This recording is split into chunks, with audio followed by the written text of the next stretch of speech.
নমস্কার, আপনাদের সকলকে ত্রিপুরা রহস্য ইউটিউব চ্যানেলের 19 নম্বর এপিসোডে স্বাগত জানাই। আজকের গল্পটি লিখেছেন সুজিত বসাক। শুরু হচ্ছে ফুল সজ্জা।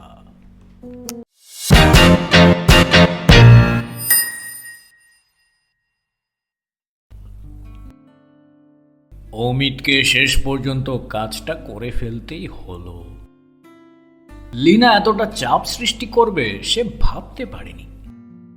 প্রথমে ভেবেছিল অন্যান্য বারের মতো এর বেলাতেও প্রেম প্রেম খেলাটা কিছুদিন চালিয়ে তারপর সুযোগ মতো পিঠ টান দেবে, কিন্তু রীতিমতো ফাঁসানো হলো তাকে। বুঝতে পারলেও আর ফেরার কোনো উপায় নেই। এর আগে বহুবার অনেকের সঙ্গে এরকম খেলা খেলেছে সে, তাই আত্মবিশ্বাসের ঘাটতি ছিল না। কিন্তু হঠাৎ হলোটা কি? নাকি কেউ আড়াল থেকে চোরাগোপ্তা কাঠিবাজি করে দিল? ঠিক বুঝে উঠতে পারল না অমিত। লীনাকে দেখে কোনোদিনই তেমন চালাক চতুর মনে হয়নি। অমিত নিশ্চিন্ত ছিল এই জিনিস বিয়ে পর্যন্ত টানতে অত তাড়াতাড়ি সাহস পাবে না লীনা। কিন্তু সব ধারণা ভুল প্রমাণ করে দিয়ে গলায় উল্টোপাল্টা কিছু একটা ঢেলে কেস বাঁধালো। তারপর নার্সিং হোমের বেডে শুয়ে বলে বসলো, হয় রেজিস্ট্রি করো নয়তো চলু, জলের ঘাঁটি টানা কেউ ঠেকাতে পারবে না তোমার। লিনার মাসতুতো দাদা লয়ার, কেস টেস তেমন জোটে না, তবে এই কেসটা ভালোই সামলালো। অমিতকে সামনে পেয়ে গড় গড় করে আইনের ধারা উপধারাগুলো মুখস্থ ঝেড়ে দিয়ে বলল, সহজে মেনে নেওয়ায় তোমার পক্ষে মঙ্গল। কোন নারীকে বিয়ের কথা দিয়ে বিয়ে না করা মস্ত বড় অন্যায়। তাছাড়া যতদূর শুনেছি তুমি ওকে ভালোবাসো, তবে শুধু শুধু মেয়েটাকে মৃত্যুর দিকে ঠেলে দিচ্ছ কেন? সঙ্গে সঙ্গে নিজেই বা নিজের বিপদ ডেকে আনছো কেন? কিন্তু কথায় আছে 10 দিন চোরের 1 দিন গৃহস্থের। কিন্তু এরকম পচা শামুকে পা কাটতে হলো শেষ পর্যন্ত। মানতে কষ্ট হলেও মেনে নিতে হলো অমিতকে, বিয়েটা করতেই হলো।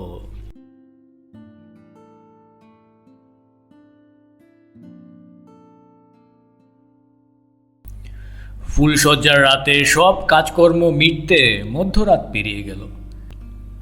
অমিত ঘরে এসে খাটে বসার পর লীনা বলল, তুমি খুশি হওনি? হয়েছি, তবে আমি একটু সময় চেয়েছিলাম, সেটা তুমি দিলে না। বিয়েটা আর কিছুদিন পরে হলে কোন মহাভারত অশুদ্ধ হতো। আমি তো জাস্ট একটু গুছিয়ে নেওয়ার সময় চেয়েছিলাম, এমন কাণ্ড করে বসলে। ছি ছি। কি করবো বলো?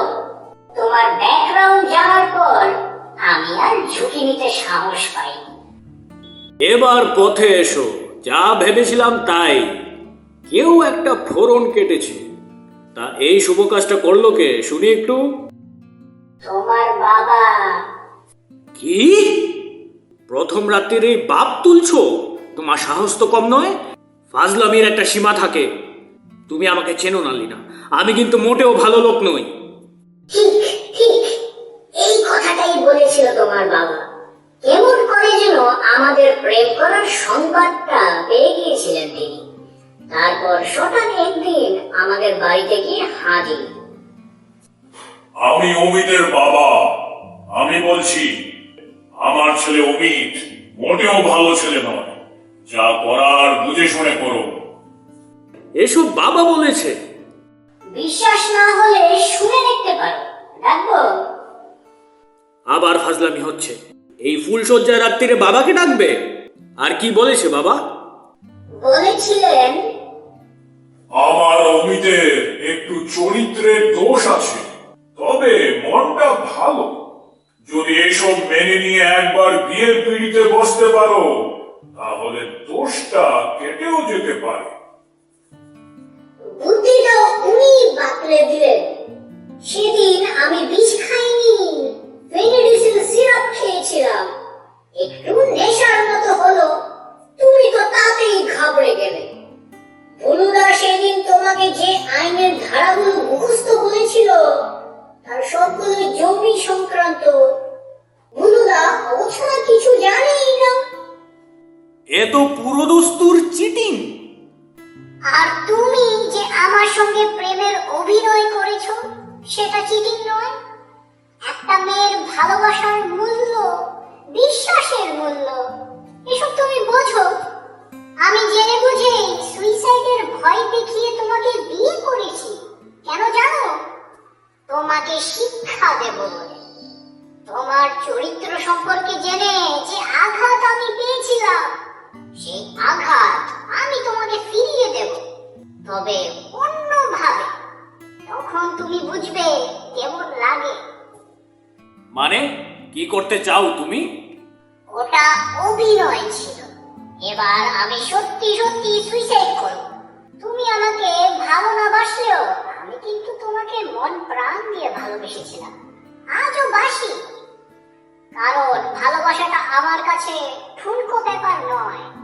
কিন্তু একতরফা ভালোবাসার মূল্য তো আমি পাবো না। তাই এই জীবন রেখে লাভ কি? তোমার সামনে মরে তোমাকে আমার ভালোবাসার অঞ্জলি দিয়ে যাব। যদি মিনিমাম বিবেক থাকে, একদিন আফসোস হবে, হবে। হুমকি দিচ্ছ না অভিশাপ? কোনোটাই নয়, রিয়েলিটিটাই তোমাকে দেখিয়ে যাব।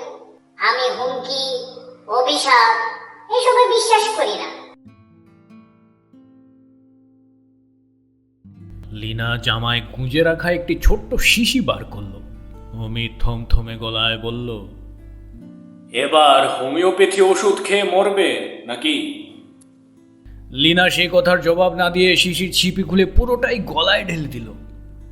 তারপর নিস্তেজ গলায় বলল, যদিও কোনো জন্মে তোমার সঙ্গে আমার সম্পর্ক থাকবে না, তবুও একজন মানুষ হিসেবে বলছি, ভালো থেকো।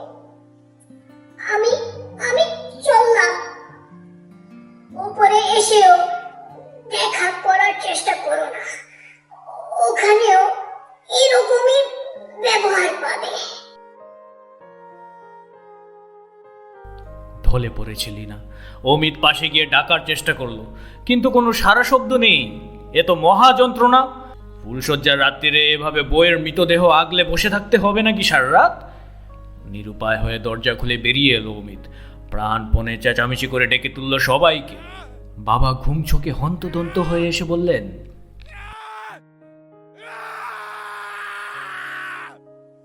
অমন ষাঁড়ের মতো চেঁচাচ্ছিস কেন রে হতভাগা? বলি বউ মরেছে নাকি? এমন করে কেউ বিয়ের প্রথম রাত্রিরে পাড়া বাঁধায় তোলে? আপদ কোথাকার! ছি ছি ছি ছি ছি! লোকে শুনলে কি বলবে বলতো? তারপর অমিতের ঘরের খোলা দরজার সামনে যেতেই দেখতে পেলেন খাটের উপর লিনা শুয়ে, চোখ বন্ধ, হাতে একটা খালি শিশি। যা বোঝার বুঝেও গেলেন। বললেন, আই যা সেরেছে, তা সন্দেহ করেছিলাম তাই হলো, বউ মরেছে। তুমি জানলে কি করে? তখন তো ঢং করে বলতে গিয়েছিলে আমার চরিত্র খারাপ। এবার দেখে নাও কার চরিত্র খারাপ। এভাবে ফুলশয্যার রাতে স্বামীকে ধোকা দিয়ে যে বউ মরতে পারে তাকে তুমি সতীসাধ্যী ভাবতে পারো? যত দোষ আমার বেলায়, যত সব। অমিতের মা কোথা থেকে উদয় হয়ে বললেন, আচ্ছা, তোরা কি প্রথম রাতে এই চরিত্রের বিশ্লেষণ করে কাটিয়ে দিবি? মেয়েটার হালটা কি? আর দেখার কিছু নেই, নেতিয়ে গেছে, বোধহয় ধরে প্রাণ নেই। তুই কি ডাক্তার? হওয়ার ইচ্ছে ছিল, চান্স পেলাম আর কই। তবে সরে দাঁড়া, আমি কিছুদিন একজন কোয়াক ডাক্তারের আন্ডারে কাজ করেছি, দেখে কিছু বুঝতে পারি কিনা। তোরা বাইরে থাক। বাবা রোগী দেখার জন্য দরজা বন্ধ করে দিলে অমিত একটু অস্বস্তি বোধ করল। একটু বাদেই অবশ্য বাবা দরজা খুলে বেরিয়ে এসে বললেন, সত্যিই তো মারা গেছে রে। তুই কি গলা টিপে ধরেছিলি? না না না, বিষ খেয়ে নিল আমার সামনে, কিছু বোঝে ওঠার আগে। কিন্তু পুলিশ এসে তো তোকেই ধরবে। পুলিশ? কিন্তু আমি তো কিছু করিনি, আমাকে ধরবে কেন? স্বামীকেই প্রথমে ধরে শুনেছি, তারপর শ্বশুর, শাশুড়ি, ননদ, দেওর, এরকমই নিয়ম। খবরের কাগজে তো তেমনি লেখে। আমাকে ধরলে কিন্তু তোকেই দেখিয়ে দেবো। অমিতের মা বললেন, আমিও।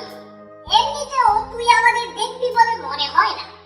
তোর জন্য আমরা শুধু শুধু জেল খাটবো কেন? তোমরা সবাই বেঈমান। এখন দেখছি লিনা তোমাদের চেয়ে অনেক ভালো ছিল। এখন বুঝতে পারছি ও সত্যি সত্যি আমাকে ভালোবাসত। ভালোবাসার জন্য জীবনটা পর্যন্ত দিয়ে দিল। আমি সত্যি বোকা, আসল ভালোবাসা চিনতে পারলাম না। ডাকো পুলিশ, আমাকে ধরিয়ে দাও।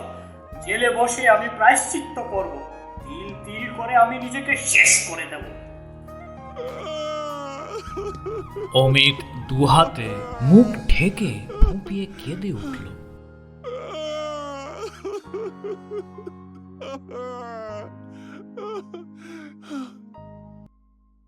অমিতের বাবা এই সময় চুপি চুপি অমিতের ঘরে গিয়ে ঢুকলেন। তারপর লিনার কানের কাছে মুখ নিয়ে গিয়ে বললেন, ও বৌমা, এবার উঠে পড়ো মা। গতবার ফেন্সিডিল দিয়েছিলাম, এবার টেনাড্রিল। একটু বেশি কড়া। ব্যাটা ভীষণ ভয় পেয়েছে। আসলে তো ভিতর নেই। আর বেশি খেললে ব্যাংক নষ্ট করে ফেলতে পারে। আমি ওদের বলে দিচ্ছি, বিষক্রিয়া কমে এসেছে, আর ভয়ের কিছু নেই। আমাদের প্রথম রাতেই বেড়াল মারার প্ল্যান সাকসেসফুল বৌমা।